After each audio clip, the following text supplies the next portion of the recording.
This episode is my love letter to all small business owners. Hey there, I'm Jillian Kendrick, and welcome to the Momentum Marketing Podcast. I'm a mama, a wife, an entrepreneur, and a 3-time best-selling co-author. In each episode, you'll get real-world practical advice and strategies, and maybe a parenting tip or two along the way. If you're ready to create a business that supports your family and your lifestyle, then you're in the right place.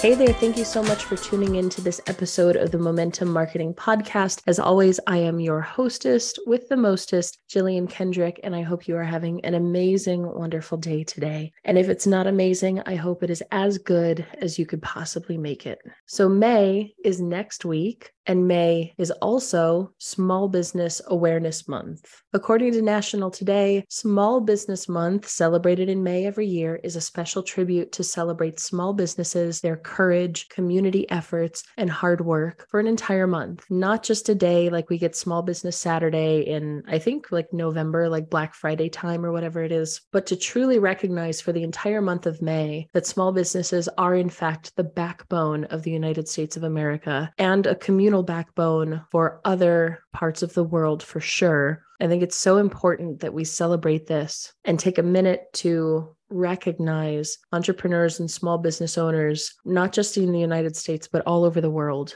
that are making a difference in their communities, in their families, and in the world as we know it today. As always, make sure that you like and subscribe for this episode, past episodes, and future episodes. Wherever you get your podcast, Spotify, Apple, wherever it is, make sure that you click that plus or subscribe button and like this episode.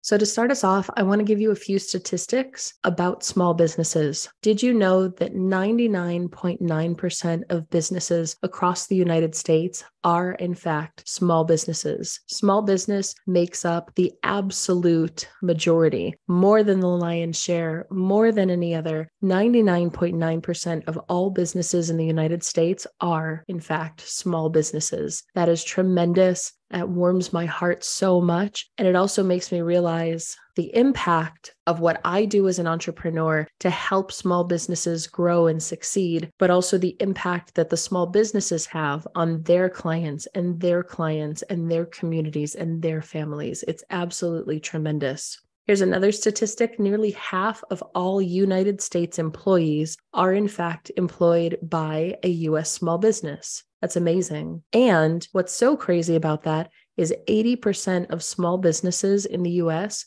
don't have employees. And yet half of the employees in our country are employed by small businesses. That's amazing. And yet again, if 80% of those small businesses have no employees, that's just another reason why systems, why procedures, why automation, why follow-up, why technology plays such a vital, crucial, important role in the small business. It really is that employee that you don't have to pay benefits to, that will work nights and weekends without complaining. It's so important. Here's another statistic. Only 16% of small businesses actually have between 1 and 19 employees. Now, that's not to say that one employee couldn't be the owner as well, right? That's the case for my business, is that I have an LLC, but we're registered or we pay taxes as an S Corp, and I'm legally the one single employee. For now, we hope to change that very soon. But for now, I am the one employee in my business. So I guess you could say that my business has an employee, even though it's just me. I'm the only one.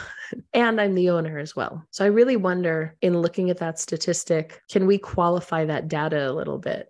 Here's a great statistic for 2023. Small businesses have added over 12.9 million jobs in the last 25 years. That's incredible. And the professional and business services industry has created 1.1 million new jobs in 2022 alone. That's incredible. That's astronomical. That's really amazing. And within that statistic, the overwhelming majority are part of the education and health services. The secondary majority would be professional and business services. The next would be wholesale and retail trade. Fourth is manufacturing. Fifth is leisure and hospitality. Then you have construction, financial activities, transportation and utilities, and then public administration, others, information, agriculture, and mining, quarrying, gas, and oil extraction are at the bottom of that list. But that still means new jobs, and it means lots of new jobs for lots of people, which is fantastic. According to Oberlo.com, the most common reason for starting your own business is 29% of respondents said that the biggest motivation for opening their own business was being their own boss. And that makes perfect sense. You want to do things your way, how you want to do them, not be dictated to, not have your life run by somebody else, not be told where to be, what to do, how to do it constantly. Now, granted, there are people who want that, who like that, who enjoy and find comfort in the familiarity of being given that kind of direction. But if you're a doer, if you're truly an entrepreneur, the characteristic of being an entrepreneur is going out there and doing your own thing and making it happen for yourself. So it makes perfect sense to me that almost 30% of people would want to be their own boss, would want that freedom, that financial freedom, that lifestyle freedom that they can only get from running their own business. In fact, I saw a video clip of Shark Tank behind the scenes or something like that the other day, where Mark Cuban said, and I might paraphrase a bit, but he said something like, I would rather make $50,000 a year and work for myself than make $750,000 a year and work for somebody else. And if a billionaire is saying that after all of the upsets and struggles and things that he's gone through, it's very clear why this statistic is reflective of that quote as well, of wanting to be your own boss. It's amazing.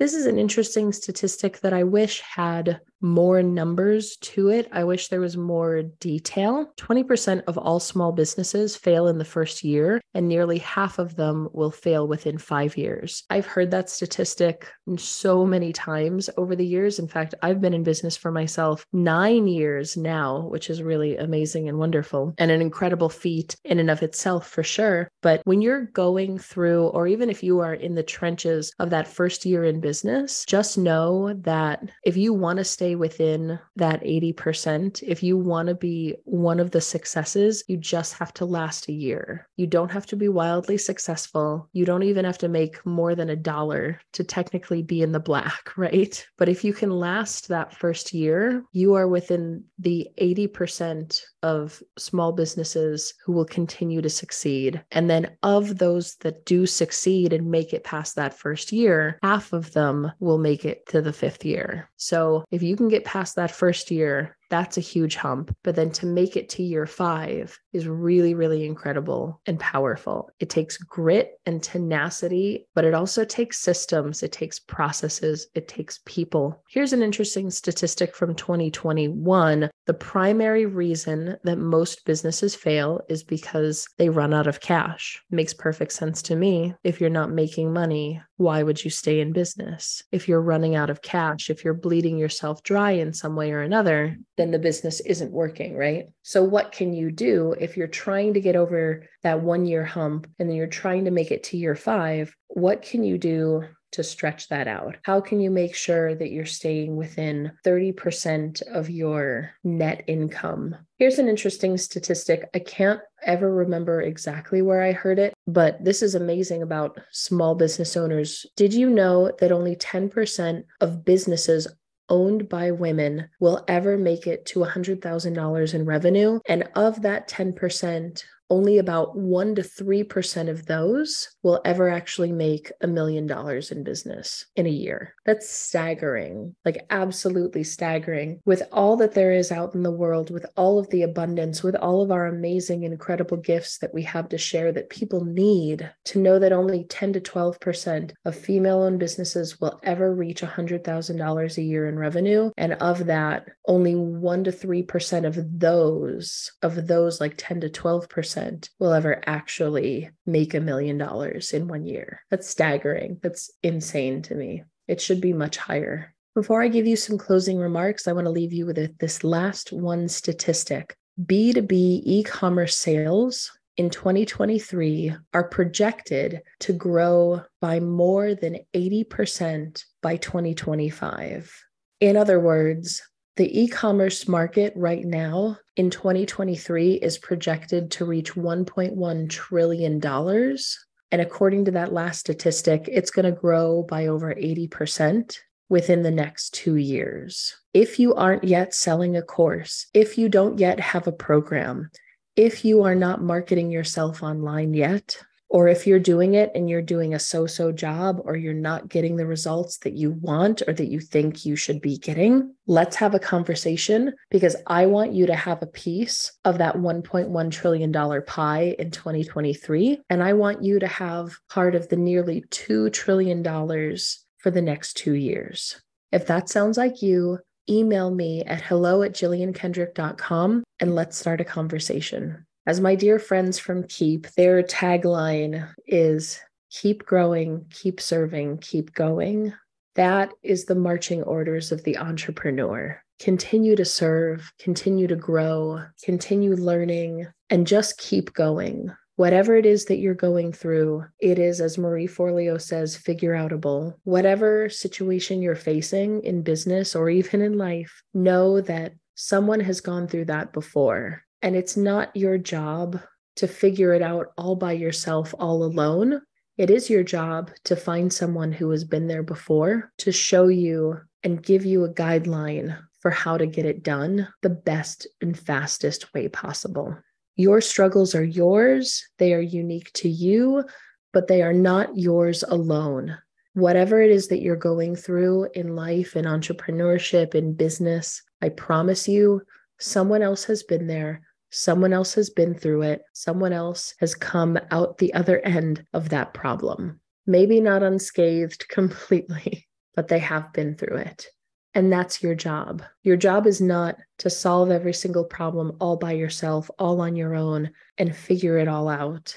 Your job is to find people who have already created those solutions or have already been through those situations. Figure out how they did it. See if that fits you, if it fits your values, and if it feels good, and then try, iterate, implement, and whatever you do, just keep going. Thank you so much for joining me on this Small Business Month episode of the Momentum Marketing Podcast. If listening to this has brought you value, improved your business, or given you any insight on how to build momentum, then please share it with a friend, and I'll see you on the next episode.